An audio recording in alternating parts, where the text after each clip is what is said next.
주말 검사 건수 감소 영향으로 신규 확진자 수가 일단은 500명대로 내려오긴 했지만 감염 규모는 언제든 다시 커질 수 있는 상황인데요. 관련 내용 전문가 모시고 자세하게 분석을 해보겠습니다.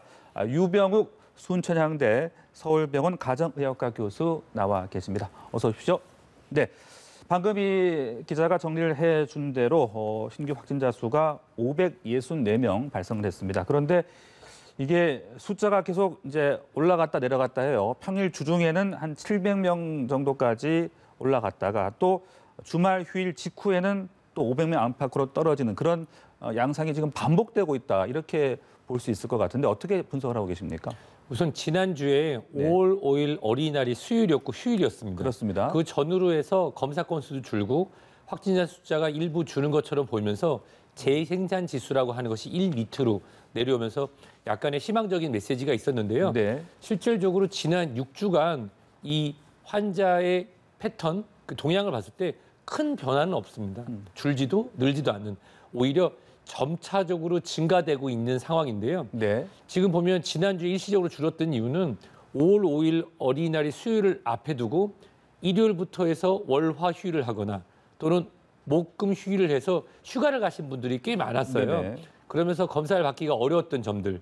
하지만 이번 주는 이제 앞으로 이번에 오는 주는 네. 월요일, 화요일, 수요일 날씨가 많이 좋지가 않았습니다. 황사도 있었고 또 이런 호흡기 증상을 보이는 분이 많아지면서 자발적 검사 그리고 지난주에 대형 식품 매장, 그다음 유명 백화점 등에서 발생되었던 그리고 수산시장 등에서 연결고리로 계속 검사가 늘어나면서 아마도 화요일, 수요일, 목요일 경에는 700명대 중반 이상의 확진자가 나오는 그렇지만 실질적으로 크게 변하는 검사 네. 건수가 줄었기 때문에 확진자가 적었던 패턴이라고 판단이 됩니다. 네, 그렇다면은 검사 건수가 더 늘고 줄고 그 외 다른 어떤 유의미한 어떤 변화를 보기에는 아직은 조금 쉽지 않다 이렇게 볼 수 있는 겁니까? 지금 현재로는 백신이 진행되고 있긴 하지만 확산세를 꺾을 만큼 네. 아직 본격적인 건 아니고요. 다만 여기 우리 걱정이 되는 것은 특정 지역에서 특정한 변이군이 발견이 되고 있는데 이 변이군들이 더 많은 감염력을 가지고 있다는 해외 보고들이 연결되면서 네. 그런 걱정이 있는 것이 하나의 숙제라고 할 수 있겠습니다. 네, 변이 이야기 하셨습니다만은 특히나 지금 울산, 영남 지역을 중심으로 지금 영국 변이 바이러스 확진자가 잇따르고 있습니다. 어떻게 봐야 되는 겁니까? 이 부분이 가장 중요한 핵심이 될 것 같은데요. 네. 사실 이 변이 바이러스 우리가 바이러스라고 하는 것은 이 몸에 생물체 안에 들어왔을 때는 생명체지만 밖에 있을 때는 생명체가 아닌 비리온이라는 형태일 뿐입니다. 네. 우리가 정확하게 1년 전이죠. 이태원 클럽에서 시작돼서 전국적으로 확산되었던 그 유행이 미국, 유럽 등에서 들어왔던 GR, GH 그룹이 주가 되었다. 그 전에 있었던 V 그룹과 G 그룹은 없다라는 얘기를 했는데 지금 같은 경우는 이러한 것이 GR, GH 그룹이 대세입니다. 네. 근데 바이러스가 이렇게 변해요. 숙주인 사람을 강하게 공격을 해서 죽이면 자기도 숙주를 통해서 확산할 수가 없으니 네. 조금씩 약독화, 즉 치명률은 낮아지지만 확산세를 늘리려고 하는 성격이 있습니다. 그 반대로 메르스 같은 경우는 치명률이 높았기 때문에 확산되지 않고 소멸 또는 국한적인 유행을 하고 있죠. 네. 따라서 지금 현재 특정 지역에서 영국에서 확인된 변이가 점점 더 많이 확인되고 있어요. 예, 예. 이 얘기는 이미 전국적으로 많이 확산됐을 가능성이 크고 이 주종이 기존에는 GR, GH형이었다고 하면 지금 이제 다른 특정한 번호로 나오고 있는데요. 특히 영국에서 확인된 것이 주종으로 바뀌면서 네. 확산세가 더 빨라질 가능성이 높습니다. 네. 지금까지는 일단은 울산, 부산, 경남 지역 쪽에 주로 발생을 하고 있는데 그렇다면 전국적으로 확산될 가능성도 배제할 수 없다 이렇게 봐야 되는 겁니까? 저는 이미 전국적으로 확산이 되었다고 보고요. 왜냐하면 예. 대한민국은 땅이 그렇게 크지 않습니다. 그리고 우리나라는 교통이 잘 발달돼 있고 연휴 등을 통해서 이미 전국적으로 많은 분들이 교류를 했거든요. 네. 우리가 개인 방역을 잘 지키고 마스크 착용을 해서 그런 확산세가 빠르진 않을 거라 생각이 됩니다만은 이게 아까 말씀드린 것처럼 그 변이주가 네. 그 나라를 가장 많은 것이 되는 거는 시간 문제일 뿐이지 그걸 피하기는 어렵거든요. 하지만 제가 말씀드린 것처럼 이게 공상과학 영화에 나오는 것처럼 치명률이 높으면서 확산이 빨리 되기는 어렵습니다. 확산이 빨리 된다는 것은 과학적으로 봤을 때 치명률이 낮고 우리가 그 호스트라고 하는 마치 기생충의 숙주가 되는 것을 치명률은 낮아지기 때문에 하지만 확산세가 늘어나면서 치명적인 그런 역할을 할 수 있다는 그런 가정하에는 마스크 착용하고 개인 방역이 굉장히 중요한 시점입니다. 네, 그리고 지금 최근 2주간을 봤을 때 감염 경로가 불분명한 환자의 비율이 28.5%인 것으로 집계가 됐더라고요. 언제 어디에서 감염되는지 이게 불분명한 것들도 좀 우리가 유의를 해야 되지 않겠습니까? 그렇습니다. 이 부분도 지난 5주간 25% 밑으로 내려온 적이 없는데요. 이렇게 이해하시면 돼요. 코로나 검사를 진행하는데 누가 확진이 되셨어요. 직장이나 학교, 단체에서 그러면 이분하고 역학조사해서 맞는 분들을 검사를 해서 확진이 돼서 연결고리가 나오는 걸 보고 우리가 재생산 지수를 확인하는데 정말 우연히 그냥 목이 간질간질한데 검사 한번 받아볼까 해서 검사를 받았습니다. 근데 당신께서 양성 확진이 나왔는데 주변에 있는 분들 20분, 30분을 검사했는데 다 음성인 거예요. 그럼 이분은 어디서 확진된지 알 수가 없는 분이죠. 이런 분들이 지금 3분 중에 1분입니다. 여기에 변이주가 대세로 진행되고 있기 때문에 사실상 지금은 그냥 지역사회 내에서 조용한 확산세가 물 위로 올라가고 있기 때문에 제가 걱정하는 거는 이번 연휴라든지 또 황사 등으로 호흡기 질환이 많이 나타나서 검사를 더 많이 하다 보면 1,000명 이상의 확진자가 나올 수도 있는 그런 상황입니다. 네, 이런 가운데 이 자가 검사 키트가 유통 판매되기 시작을 했어요. 그런데 이게 간편한 부분도 있습니다만은 정확도가 좀 떨어지다 보니까 오히려 혼란을 또 일으킬 수 있지 않냐 이런 목소리도 있던데 지금 의료계 또 교수님은 어떻게 생각하고 계십니까? 우선은 허가가 됐고 저도 어제 약국에 갈 일이 있어서 약국에 갔더니 이렇게 아주 자세하게 누구나 할 수 있도록 쉽게 설명이 돼 있더라고요. 그 보면서 제가 무슨 생각이 들었냐면 우리가 선별진료소를 가서 검사를 할 때 무기명으로 하거나 또는 본인의 연락처가 남아있는 것처럼 일단 자가 검사 키트를 판매 허가를 했으면 그것에 대한 민감도, 병이 있는 것을 병이라고 진단할 수 있는 게 떨어지지만 보조적으로 사용할 수 있고 또 이것이 실질적으로 검사가 받기 어려운 부분에 있어서 진행할 수 있는 부분이 있지만 음성으로 판정이 됐지만 양성인 부분이 나타날 수 있거든요.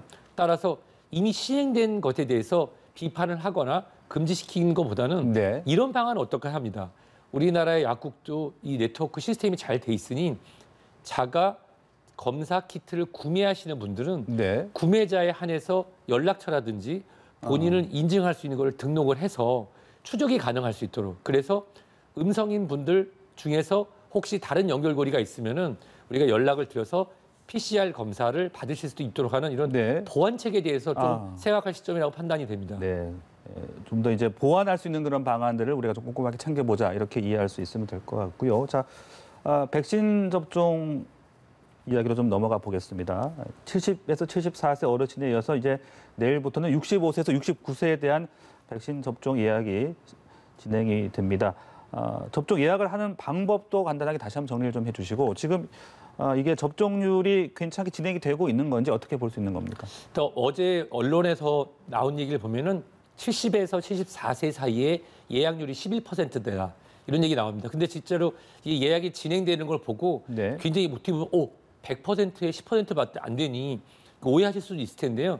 예약을 진행되는 거는 여러 가지 방법인데 우선 가장 편리한 건 이제 전화 방법이 있을 텐데 전화가 좀 지연되거나 어려운 면이 있습니다. 대표 전화 외에도 각 지역별로 예를 들어서 그 서울시 어떤 구가 있으면 그 구의 전화번호가 각 지금 동네마다 플래카드가 걸려 있습니다.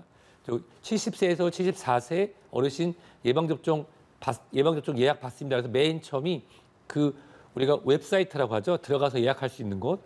그 다음에 이제 전화번호 등이 안내가 되는데요. 저 같은 경우는 부모님이 70에서 74세에 딱 해당이 되셔서 지난 금요일날 제가 도와드렸습니다. 그래서 어머님, 아버님 당신들의 핸드폰을 놓고 직접적으로 제가 이제 주민등록번호 하는데 한 분씩 하는데 약 3분에서 5분 정도 걸리더라고요. 굉장히 간편하고 쉬웠습니다. 일단은 그 우리가 포털 사이트라고 하죠. 검색창에다가 코로나 예방접종 예약 이렇게 간편하게 쓰시면 맨 위에 그 웹사이트라고 하는 데가 나옵니다. 거기를 들어가셔서 본인 인증. 그래서 저는 저희 어머님, 아버님을 각각 각각 당신의 핸드폰으로 인증을 하면 인증번호가 6자리가 날라옵니다. 네. 인증번호를 눌렀더니 확인이 되셨습니다. 그 다음에는 어느 지역에 거주하시는지 거주 지역하고 그다음에 의료기관, 날짜, 시간까지 딱 하는데 시간이 오래 걸리지 않더라고요. 네. 내일부터는 65세부터 79세, 13일부터는 60대부터 64세와 30세 이상에서의 돌봄 서비스, 만성 중증 호흡기 질환, 만성 신질환 이런 그다음에 보건의료 필수 인력이 예방 접종에 들어가는데요.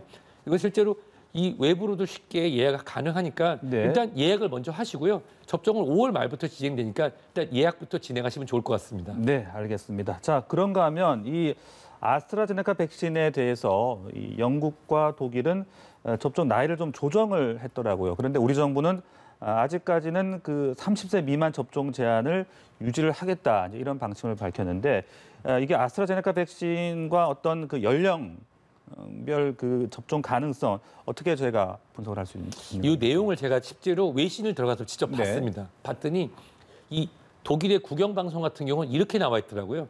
기존에는 60세 미만의 아스트라제네카사의 예방접종을 권고하지 않았는데요. 이 독일에 있는 각 주의 보건국 담당자와 상황을 해서 해제했습니다. 즉, 만 18세 이상에서의 예방접종이 가능하다. 그러니까 예전에 우리가 혈소판 감소증을 동반한 혈전증 등의 우려가 있어서 만 30세 미만 했던 거랑 배치되죠. 그냥 완전히 푸른 겁니다. 네. 그거는 독일이 지금 유행이 지속되고 있고 백신 수급 상황이 좋지 않기 때문에 접종을 진행한다. 즉 접종으로 인한 위험성보다 코로나19의 위험성이 높다고 본 것이죠. 영국 같은 경우는 또 반대인 게요. 실제로 30세 미만에서 권고 안 하는 걸 오히려 10살 높였습니다. 40세 미만에서 권고하지 않는 거죠. 그러니까 좀 더 주의를 하겠다라고 하는 상반된 모습을 보이는데 국내에서는 지금 아스트라제네카사의 예방접종 1차 예방접종이 약 200만 명에서 됐고요. 그중에서 혈소판 감소를 동반한 혈전증은 한 건도 보고되지 않았기 때문에 실질적으로 독일이나 영국의 상황과 한국하고는 달라서 안정성과 그리고 앞으로 지금 예약 접종이 진행되고 5월 말 6월 초에 화이자 인도분이 들어오는 걸 감안한다고 하면은 네. 앞으로 이제 중앙위원회 등에서 심의가 있겠지만 현재로서는 당장 30세 미만의 권고를 안 하는 것을 풀 이유는 없을 거로 판단이 됩니다. 네, 알겠습니다. 자, 그리고 이 백신 확보가 이제 워낙 다들 서로 경쟁이 되다 보니까 이 백신의 지식재산권 보호를 이제 면제를 해야 된다 이런 목소리가 나오고 있고 이에 대해서 화이자 측은 반발을 하고 있습니다. 지금 원재료 공급망에 지장이 초래될 위험이 있다라는 것이 주장이라고 하던데 글쎄요. 이런 부분들의 어떤 접점은 어떻게 찾아가야 되겠습니까? 우선은 과학과 정치는 분리돼야 된다는 게 제 생각인데요. 아스트라제네카사의 예방접종인 경우는 옥스포드 대학교에서 나오는 이 기술을 우리가 사회공헌적 측면에서 저가로 보급하고 또 우리가 코딩이라고 하는 예방접종이 만들어지는 과정을 공개했습니다. 이미. 공개했다는 거는 누구나 비슷한 기술을 가진 사람이 만들 수 있도록, 즉 공헌적 측면이죠. 그 이유는 이것의 원료를 공급하는 데 있어서 기존의 독감 방식하고 다르지 않기 때문입니다. 근데 파이자사에서 이렇게 반발하는 이유는 뭐냐면 네. 이 메신저 RNA라고 하는 이 불완전한 리보솜의 이 정보를 싸는 지질막, 이게 기술인데 이것이 핵심 기술이거든요. 근데 그것에 대한 원재료와 기술을 공유함으로써 지적재산권뿐만 아니라 그 지질막을 형성하기 위한 원재료를 만약 오픈하게 되면 이것이 누구나 만들 수는 있겠지만 그걸로 인해 불안정하거나 지금도 항체 형성률에 문제가 있을 수 있으니 그런 부분에서 어떻게 보면 이러한 부분을 우리가 조심해야 된다는 과학적 근거를 중심으로 얘기했다고 합니다. 네. 하지만 장기적으로 볼 때는 이런 지적재산권에 대한 부분을 인류 공헌을 위해서 열어주는 게 맞죠. 다만 그것이 과학적 근거에 따라서 이것을 공유하라라고 명령하는 것은 이해가 되지만 정치적 목적으로 공유를 하게 되면은 그 지질막을 구성하는 그것에 대한 기술뿐만 아니라 그 원재료를 구하는 게 쉽지 않거든요. 네. 공개는 했으나 만들 수 없는 상황이 되면은 오히려 더 혼란이 될 수 있을 거라 판단이 됩니다. 네. 자, 그리고 이 세계보건기구가 중국 시노팜 백신에 대해서 긴급 사용을 승인을 했더라고요. 이게 좀 눈에 띄는 게 비서구권 국가에서 개발된 백신으로는 그러니까 처음이 되는 거잖아요. 어떤 의미가 있는 거고 이 시노팜 백신의 어떤 특징도 짚어주시죠. 우선 저는 아까 말씀드렸지만 특정 국가라든지 어떤 특정 제조회사에 대한 편견을 버리고 네. 현재 인류가 사용하는 모든 코로나19 예방접종은 정말 최신의 기술입니다. 특정 국가에서 만들어져서 특정한 브랜드라고 해서 믿으면 안 된다 이런 표현은 틀렸다는 게 이미 시노팜사에서 나온 예방접종으로 중남미나 아프리카, 인도, 중동 지역에서 많은 분들이 예방접종을 했고 그걸 대한 효과를 봤습니다. 물론 그거에 따른 부작용에 대한 보고도 있었지만요. 이게 약독화된 예방접종이 있고 이거는 사백신이라고 그래서요. 실질적으로 바이러스의 감염력을 없앤 죽어있는 바이러스를 몸에 넣음으로써 항체를 만들어내는데 예전에 우리가 일본 내염 예방접종이 이거와 같은 방식입니다. 아, 네. 제가 80년도에 어렸을 때 맞았던 5번 맞았던 이 일본 내염 예방접종을 만드는 방식과 같기 때문에 항체 형성이나 이런 거는 특별히 문제가 없어 보이는데 다만 네. 소통을 통해서 전 세계적으로 데이터를 공유하고 따르는 부작용에 대한 그 소비자, 즉 예방접종 구매해서 맞는 분들에게 소통과 투명성을 보인다고 하면은 제가 말씀드린 것처럼 지금 현재 인류가 사용하고 있는 예방접종은 최신의 기술이고 다 신뢰만 합니다. 특정한 국가, 특정한 브랜드라고 해서 기피할 필요는 없다고 생각합니다. 네, 지금까지 코로나19 관련 상황들 유병우 순천향대 서울병원 가정의학과 교수와 함께 분석해봤습니다. 말씀 고맙습니다.